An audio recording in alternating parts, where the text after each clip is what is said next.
flip-flops can have, remember when we started here, we said that let's assume S is 0, R is 0, W is 0.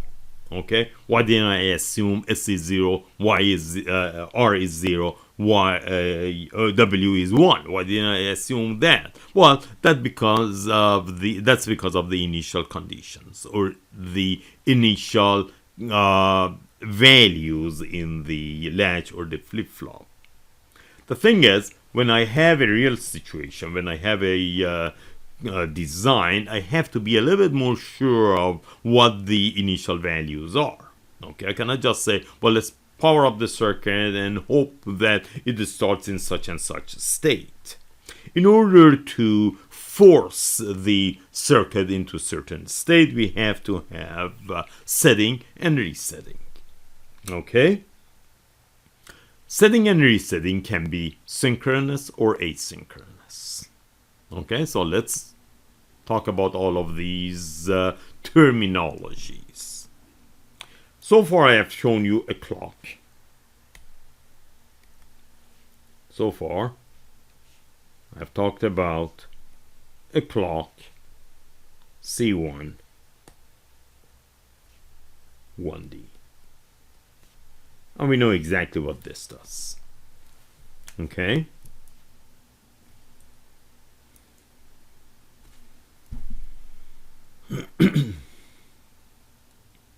All right. Now we got to say this. This symbol on the upper right hand side is a rising edge D flip-flop without any external controls. It means that if I want to force it into a certain state, somehow I have to force a 0 into it with the clock. This symbol here, on the other hand,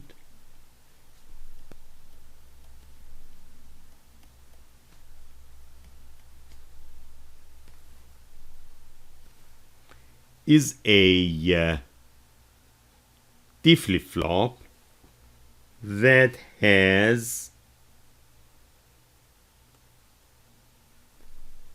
a set input.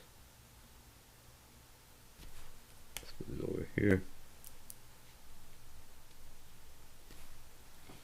That works independent of the clock. Okay, notice that there is a 1 on the left hand side of D. There is another 1 on the left hand side of S. That means this symbol, let me explain this. This is a symbol for a rising edge D flip-flop with an asynchronous S for set input.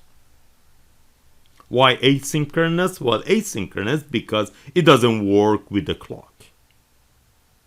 Asynchronous because when it doesn't need the clock to set my output to 1. Okay, if I use an R instead of an S, this is a reset input. So this flip-flop is a rising edge D flip-flop with asynchronous reset. That means when reset becomes 1, the output becomes 0. Without a clock, it doesn't require a clock for the output to become a 0. But then, this symbol is a rising edge D flip-flop with an active low reset input. That means it only resets the circuit when this input becomes a 0, active low input. Okay, so this reset input becoming a 0 sets my Q to 1.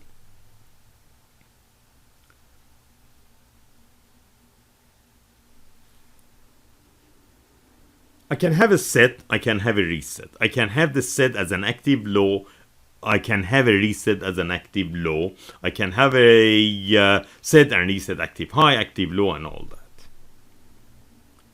All of those, what I have so far talked about, are asynchronous controls. That means they do not require the clock. What if they do require the clock? Then I call them synchronous set and reset. Okay? Synchronous set and reset, it means that if the set becomes active, whatever the value is, 0 or 1, if it becomes active, still requires the proper edge of the clock in order to set or reset the flip-flop. Okay? So let's start with the flip-flop on the left-hand side and describe all the flip-flops as from left to right. The one on the left is a rising edge D-type flip-flop with an asynchronous active low set and an asynchronous active low reset. Okay?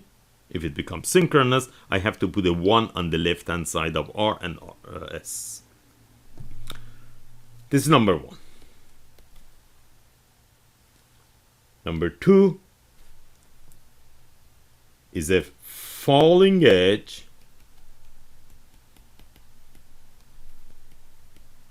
D flip-flop with active high asynchronous set and reset. Let's also write this. Rising edge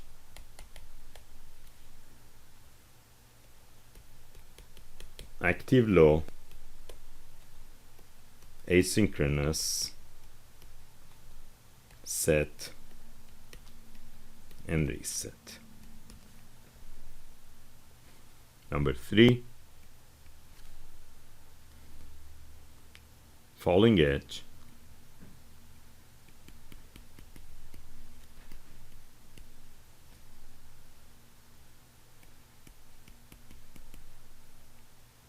active high synchronous set and reset.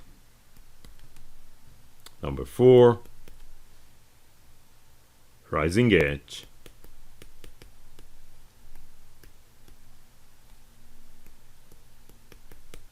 active low synchronous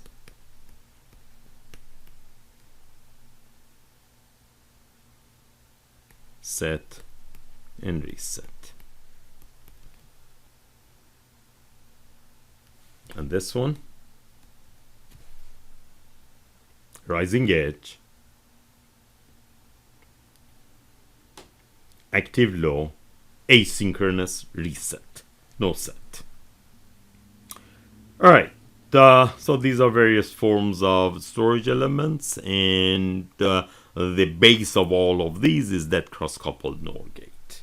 And because these are all flip-flops, because they all have the edge of the clock, these have at least 3 cross-coupled structures inside them. You can have other flip-flop controls. For example, look at this one over here. This flip-flop has a multiplexer on the left hand side. If enable is 1, okay, if enable is 1, D propagates through to the output. If enable is 0,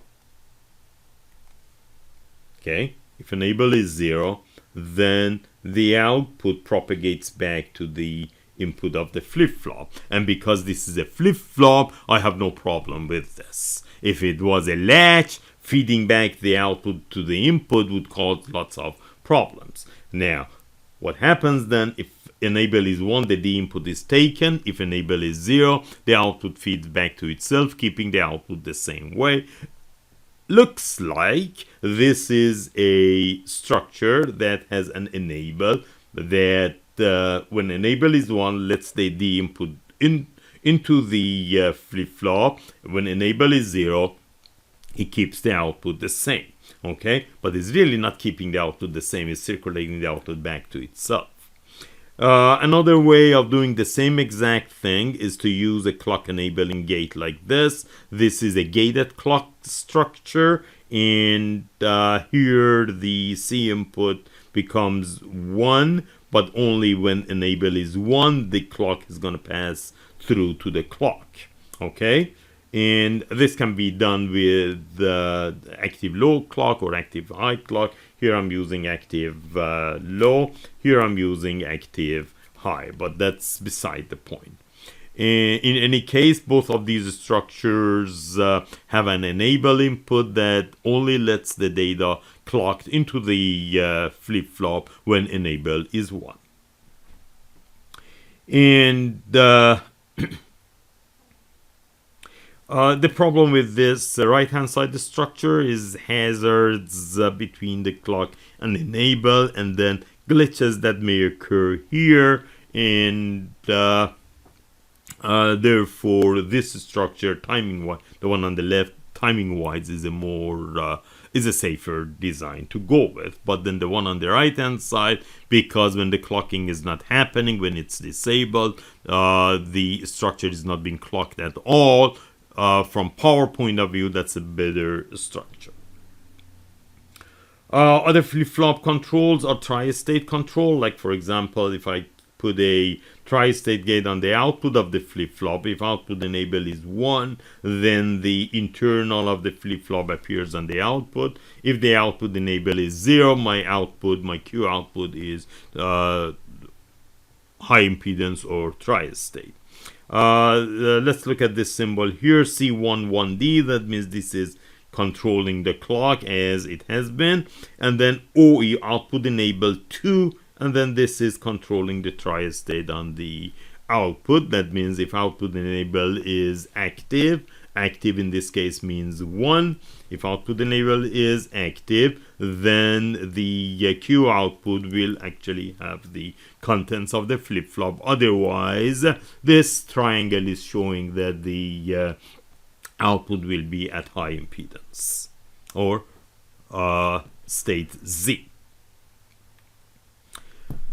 Finally, I don't have to have only one flip-flop. Everything that I said applies to multiple flip-flops as well.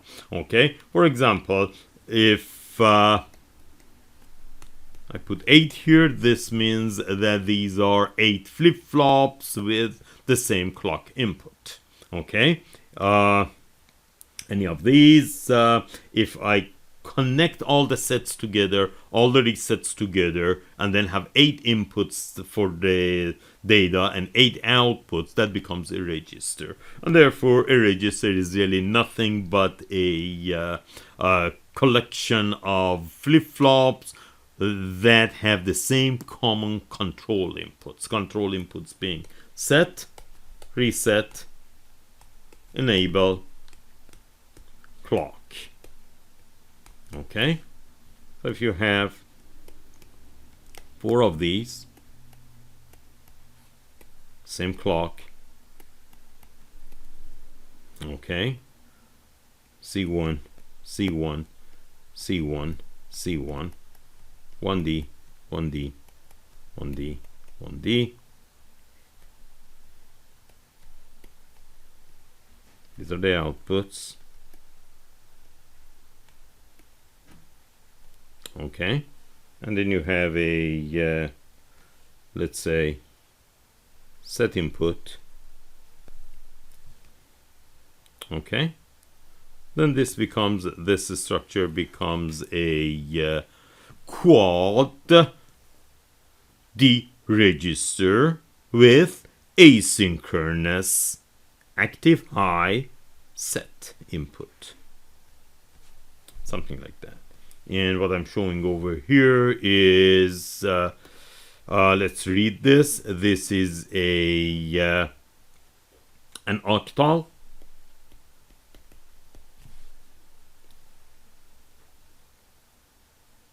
In octal,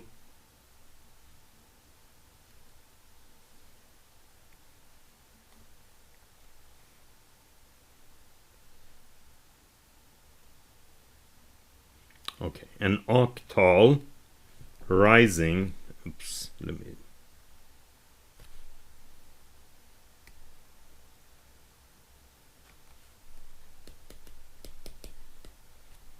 rising edge, deregister,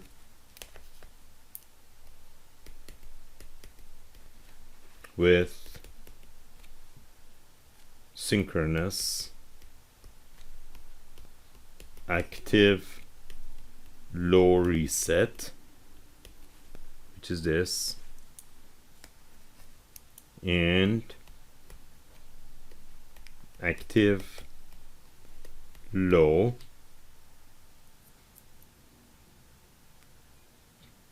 output